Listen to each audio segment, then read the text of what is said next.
Hello everyone, welcome to PH पा। तो अब कैसे हैं आप सभी? उम्मीद है बहुत अच्छे होंगे और अच्छी तरीके से अपने कोर्स को पूरा कर रहे होंगे। आइए, अभी हम लोग क्लॉटिंग डिसऑर्डर्स पे बात कर रहे थे। इसके पिछले वीडियो में आपने बीटी टाइम, सीटी टाइम, ये सारे मेथड से देख लिया है।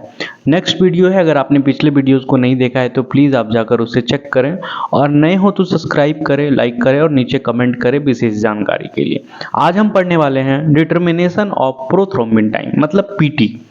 आज पीटी का जो हम इसमें पूरा टेस्ट मैथड देखेंगे, प्रोसीजर देखेंगे, रिक्वायरमेंट देखेंगे, प्रिंसिपल, ये सारी चीज़ों पर बात करने वाले हैं।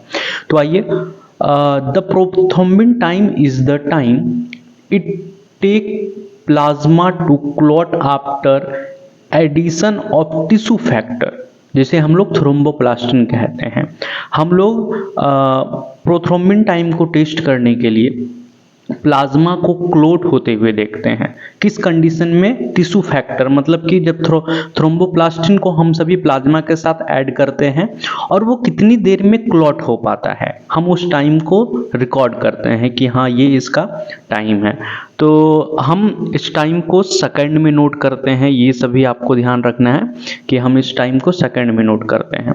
मैंने लिखना यहाँ पर भूल गया हूँ, लेकिन आप ध्यान दीजिएगा।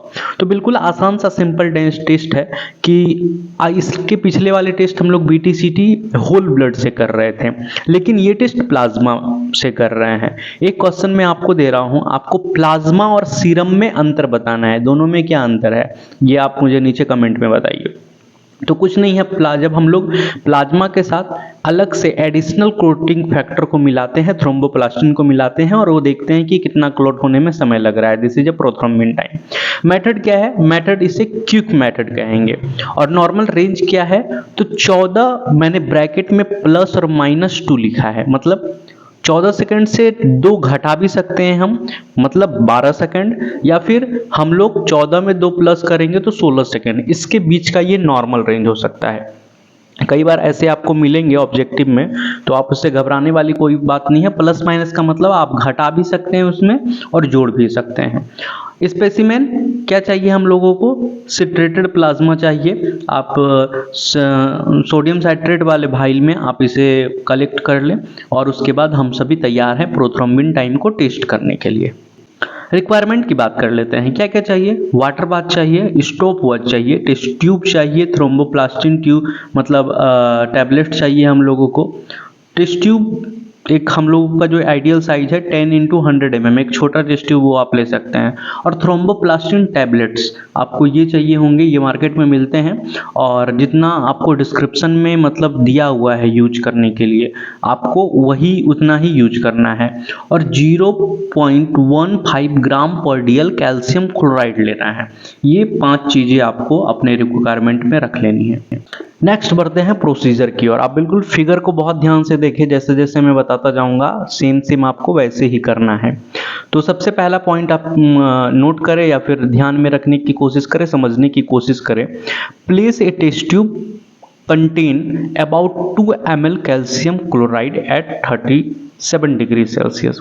हम लोगों को एक टेस्ट ट्यूब लेना है, उसमें 2 ml के करीब कैल्शियम क्लोराइड को डाल देना है 37 डिग्री सेल्सियस के टेम्परेचर पे।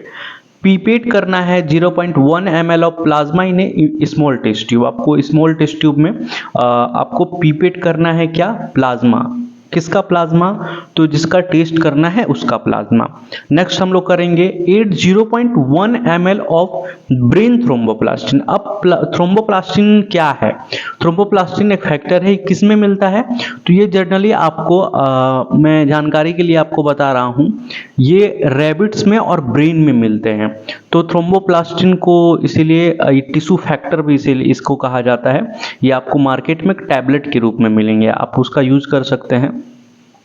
आपको ऐड कर लेना है उसमें, और वेट करना है 2 मिनट के लिए। हमने क्या किया है? तीनों चीज को ले लिया है। पहला हमने कैल्शियम क्लोराइड को ले लिया, दूसरा हमने प्लाज्मा को ले लिया, और तीसरा हमने टिश्यू फैक्टर थ्रोम्बोप्लास्टिन को ऐड किया।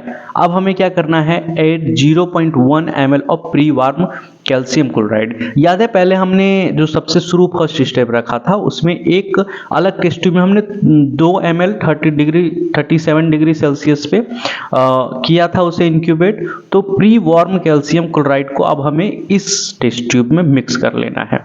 उसके बाद आपको क्या करना है, स्टॉप वॉच को स्टार्ट कर देना है। स्टॉप वॉच आपने जैसे ही स्टार्ट किया, फिर उसके बाद hold the test tube in a front of the source of light and keep tilt. आपको टिल्ट करना है लाइट ऑफ सोर्स में, ताकि आपको दिख पाए कि आपका वो क्लॉट हो रहा है कि नहीं। और मतलब ट्यूब को टिल्ट करके, जैसे हम लोग टेढ़ा करके, आपने फिगर में भी मैं दिखा रहा हूँ, आप होल्डर से पकड़ के आप टिल्ट करके देखें कि वो क्लॉट हुआ है कि नहीं। और उसके बाद हमें रिकॉर्ड करना है टाइम। स्टॉप वॉच को इमीडिएटली बंद करना है, क्योंकि आपके बंद करते करते तक स्टॉप वॉच में वो सेकंड, क्योंकि हम ये टेस्ट सेकंड में कर रहे हैं तो आपको बहुत सारी सावधानियां बरतने की ज़रूरत है। और आप इस टेस्ट को बिल्कुल सटीक करने के लिए 3-4 बार आप इसे रिपीट कर सकते हैं।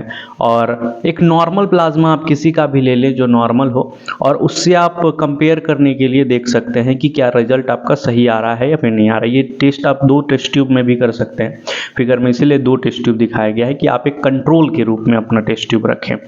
तो उम्मीद है ये प्रोथ्रोम्बिन टाइम है आप सबों को समझ में आ चुका होगा। बिल्कुल आसान है, ज़्यादा कुछ दिमाग लगाने वाली ज़रूरत नहीं। प्रोसीजर को आप 2-3 बार सुने, याद हो जाएगा। रटने वाला बिल्कुल दिमाग नहीं लगाइएगा। और रिक्वायरमेंट बेसिक्स ही हैं, और प्रिंसिपल भी बहुत आसान है कि हम देखते हैं कि प्लाज्मा को क्लॉट होने में कितना समय लगता है। तो चलिए, समझ गए होंगे तो नीचे थैंक यू लिखिए, ताकि मुझे भी अच्छा लगे कि हाँ मैं सही बता पाया हूँ और अच्छा बता पाया हूँ। और क्या विशेष जानकारी चाहिए, इसमें और बड़ा वीडियो चाहते हैं, नीचे नंबर है, ईमेल है, दोनों आप कर सकते हैं। बहुत बहुत धन्यवाद आप सबों का। Very very thank you so much PH बातों हब को देखने के लिए।